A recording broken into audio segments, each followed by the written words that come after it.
Are you guys there? Everybody there right now? Yeah. Yeah. Yeah. Hey, everyone, we're with Brooks Williams.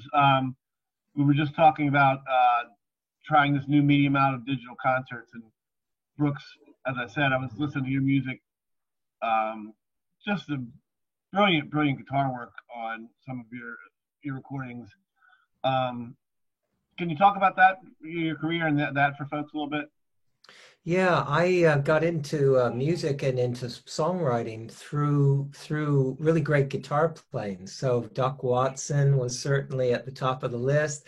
Mississippi John Hurt, certainly Bonnie Raitt would have been in there when I was younger, and Chris Smither would have been in that mix. These would have been people I would have aspired to be around. So kind of bluesy oriented, but real articulate on the instrument. And that was my interest, was these singers and players who could stand there and do it on their own with a wonderful full sound, not just a plinky plinky, oh, here's a little song or something. There was a fully arranged thing. That's what got me really excited. And once I got in with the guitar, then I started to get into the songs. And that's when, wow, that was like double whammy then. And I was hooked for life. And here I am still. So early in your career, Brooks, you started out in the Georgia area, and you moved up to Boston. This was in the early '80s. Is that correct?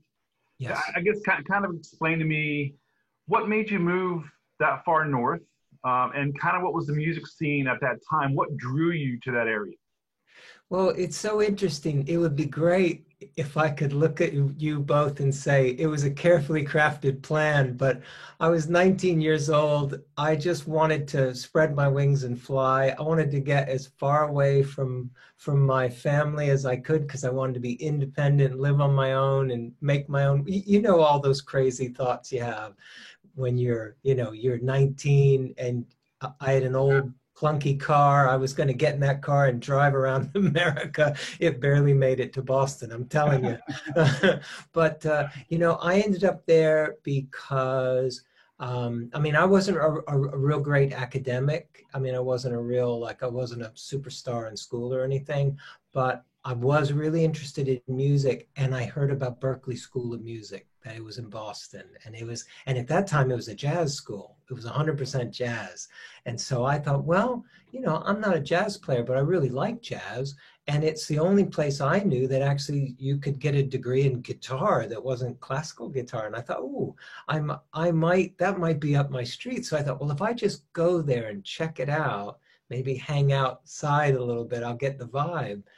And it was as random, and that's not random, but it was as loose as that, as if some lightning bolt. Yeah, it was so organic. I mean, I think about it now, I go, God, my parents must have freaked out. What must have they been thinking? But off I went. And the thing that was so cool, and is what I didn't have in Georgia, and I don't know why I didn't have it in Georgia, because I'm sure it was there, but when I got to Boston, what I found were clubs and little venues and theaters. And it was like, I remember going to see John McLaughlin do a solo guitar gig, which is a rarity. And right next door was a folk gig, and there were singer-songwriters in there doing, like, at that time, sort of 1980s singer-songwriter stuff. So that era of singer-songwriter. And then there would be like a proper folk club next to that, and they'd be doing sort of sea shanties and bluegrass, and I just suddenly I was thrown into this live music world where they played roots music, the blues and folk and bluegrass and gospel and jazz music, but in small clubs. I was hooked. It was Berklee. What? Who needs Berklee? I'm going to go hang out in the clubs. That was my school. Yeah, that's what happened. How does the Stoltz Listening Room compare to those clubs? Oh, absolutely love the vibe of the Stoltz. I remember the first time I played there, which I maybe had been there 3 times, I think, perhaps. And I remember the first time I walked in, I said, this reminds me of my favorite venues. 30 years on the road, 30 years of touring. This venue reminds me of my favorite venues, which is a little stage, not a bad seat in the house, excellent sound, a little bar in the back because people like to have a drink. You know, we don't want to be in some church hall somewhere sipping red zinger tea, and unless that's your thing, that's cool if that's your thing. But it's nice for people to have a nice night out in a place that looks great and feels great. The view of the town from that upstairs window is gorgeous. It's magic, and then I get to connect with the audience. To me, it's the perfect setting to play. Do you remember anything in particular about the audiences there? What makes a good audience? Brooks, I mean, I don't want to put you on the spot there, but like, you know, I mean, Scott's been running the room for how many years now, Scott? 7. I mean, you love this show, right? I mean, Brooks, I mean, I'm not saying this because we have him on, but Brooks is one of my favorite shows in the room. Oh, thank you so much. You know, your finger style is amazing. You're a great guitar player, great singer-songwriter. Yeah, like Tim says, you know, what makes our audience different? And I guess we're homecoming. And not necessarily different, I wouldn't say, but like just as cool as anybody else. Yeah, Right. I mean, I think the thing that I like about it, and it's actually a thing I love about the Eastern Shore of Maryland, like in general, just as a place to hang out, but it's this perfect blend where you've got the Southern influence, where people have a sort of genteel hospitality, like a warmth to them, like they're willing to listen to a story, they're willing to interact, and you know, they take you in as if you're from there. But there's also a level of like sort of like there's a little bit of like a northern vibe as well. There's a kind of a real mix of kind of traditions, and there is no other place where I travel where I feel it to the extent that I do when I'm on the Eastern Shore of Maryland. I just love it. And of course, it's a beautiful area as well, which always puts me in a good mood when I'm there. But the thing that I love is just how people are willing to interact with me. I mean, every time I've played there have definitely been people in the audience that have never seen me before. You know, certainly fans drive from other parts of Maryland and even from Pennsylvania to come see me play. And that's lovely. But they've seen me, you know, 10 times, 15 times, 20 times. But then there's a core that come to the venue that are trusting you. They're saying, you know, you put on good shows, so we're going to come. And I get there and they take a chance and they open themselves up to the show and say, we're going to have a good time tonight. And the thing I like is they interact with me. And the great thing about that kind of performing is that the more they interact, the more I want to interact. And so then they interact more and then I interact more. And so it just becomes something that I value greatly in an audience, that they're willing to meet me. They're meeting me on the playing field. Let's do this. And it's fabulous. That's great. Thank you very much. Scott, I know this is one of your top acts. You know, you have a couple questions you want to ask them? Did you write some stuff down? Yeah, I do. You know, going back a little bit, Boo. Let's talk a little bit about Boo. All right. You know, you guys got together and did some wonderful things. And Boo did something called the Bible. Yes. And he certainly has had a great career. Where did you guys meet? What made you drew you to him as far as music goes and to be able to write together? Well, that's so great you asked this question. When I moved to England, which is now 10 years ago, one of the first things that I did, and I did it mainly so I could meet people, was I went to Acoustic Magazine here and said, you know, listen, I've just moved and I don't know a lot of people here, but how would you feel if I interviewed people and did a few articles for the magazine? And they were like, you know, absolutely, do it. So I met Boo because I was doing an article on what was the first song someone learned to play. And so I probably asked 10 or 15 people, you know, folkies and songwriters here in the UK. It was a great way to meet people and great, you know, to do this article. And so I met Boo, and it turns out that Boo he's now moved up to Scotland. He lives in Glasgow, but he lived just down the road from me, which I didn't know. So literally 10 miles away, I find out that Boo is there, and I knew he was in the Bible, and I knew he was a great songwriter, and I thought this would be really a lovely chance to chat. Well, of course, we did the interview in like 5 minutes because it's a simple little topic, simple question. We were done, and then we just hung out. We hung out in this coffee bar, and I thought, well, I really enjoyed our conversation, and we left, and I didn't give it another thought. And a couple of months later, the phone rings, and it's a snowy day in the early part of December, and Boo is calling me, and he says, listen, I've got a show tonight, and it's a special show with special guests, and none of my special guests are coming because of the snow. So you're only 10 miles away. How do you feel about getting in your car and coming down and doing the show with me? And so I said, hey, that's fine. I mean, I said, this isn't snow, man. When you've lived in New England, that's snow. This is nothing. This is just a little dusting of snow. Absolutely, I'll be there. So I went down and we did this show together, and there was an audience and everything. We had a great show. And I think I did my set, and then we had an intermission, and then he came on to do his set. And about 3 songs into his set, he said, he called to me. I was up in the audience. He said, oh, Brooks, come on back down and just sit in for the rest of the show. And I actually didn't really know his music, to be honest, but I sat in, and it made sense to me. And I think he was as surprised as I was. That's like, with never hearing the music before, I kind of knew where he was going with it. There was like a sixth sense about it.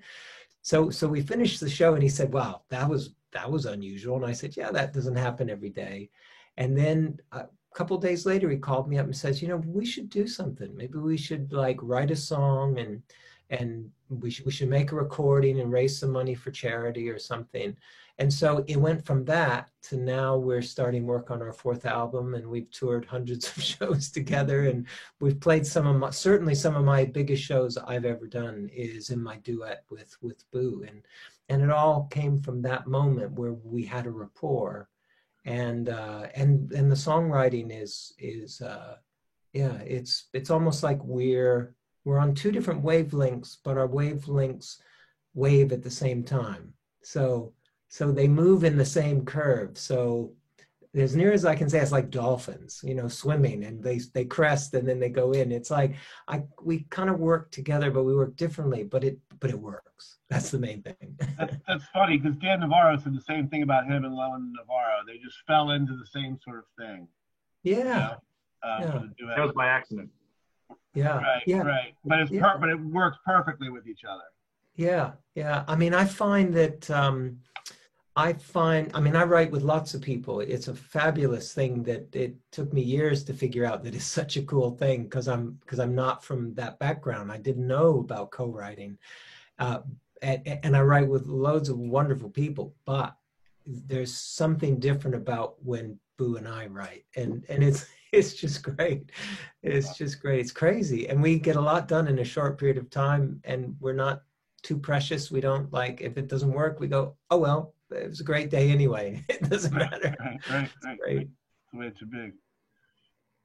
Scott, you got anything else? I mean, one thing I wanted to ask, we'll just ready to wrap this up. I don't want to keep you too long, Brooks. We got some tech stuff to talk about on the other side still, I imagine. But what have you found, when you're talking about your deep connection with the audience, even in the Stoltz room, how have you found these digital shows to be?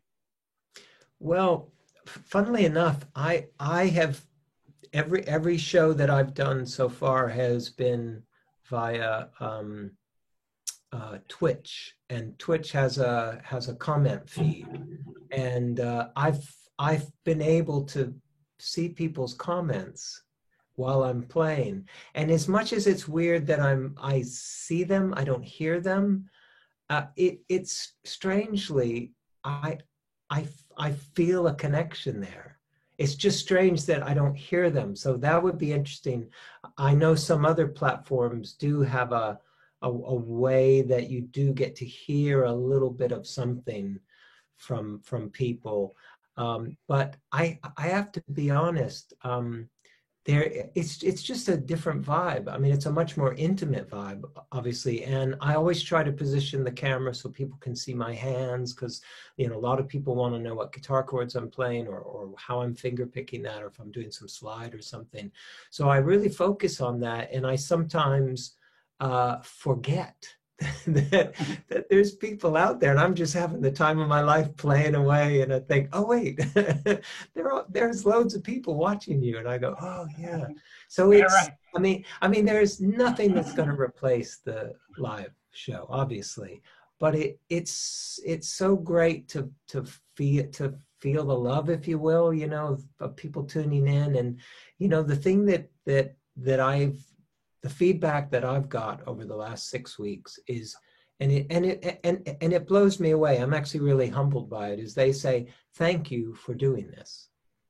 And I think, you're thanking me for doing this? I want to thank you for doing, you know, for doing this. But and they just say, we just want to, you know, it just means a lot. And so I say back to them, well, you know what? It means a lot to me. So there is that connection, although there's a little time lapse in it, but it's there. Yeah, well, thanks for that. I mean, it's funny you said that, because I've been to 2 of these in the last 2 weeks as we started to do them. And it's so weird for me when I hear something that I like, not to be able to go like, all right, yeah, you know, and I mean, I literally would be like, I really want to clap, and it doesn't make any sense right now. Right. That's right. No, you have the pipe emoji in. It make me feel good, but he couldn't hear it. He couldn't hear it. Whatever. Scott, I think we got a couple minutes here. Do you want to tell everybody about the show, when it's going to be, and that sort of thing? Yeah. You can ask another question for sure. Yeah, June. I got one more question, but we're going to have a show with Brooks June 29th, 7 p.m. We'll send some information out via email on Facebook. June 29th, 7 p.m. 7 p.m. May 29th. May 29th. Sorry. So that's a Friday night, Scott? That's correct. It's Friday. It's a 5. So that's May 29th, everybody. You couldn't have dropped off that quickly once you heard the date. So I know you're still on here. It's May 29th, Friday at 7 p.m. And kind of like the last thing I had a question about, Brooks, is Work My Clan, your last album. Where did you record most of that? And is it a compilation of some things that you've done in the studio at home, or is it all done outside of your home in a studio? And who do you have a favorite producer that you go to? Yeah, I love Work. I love Work My Claim. I am celebrating my 30th year since my first record came out. And one of the ideas was to go back and revisit from my 29 albums, revisit all those songs and see if there's anything that I could bring forward and revisit with a whole new recording, a whole new production.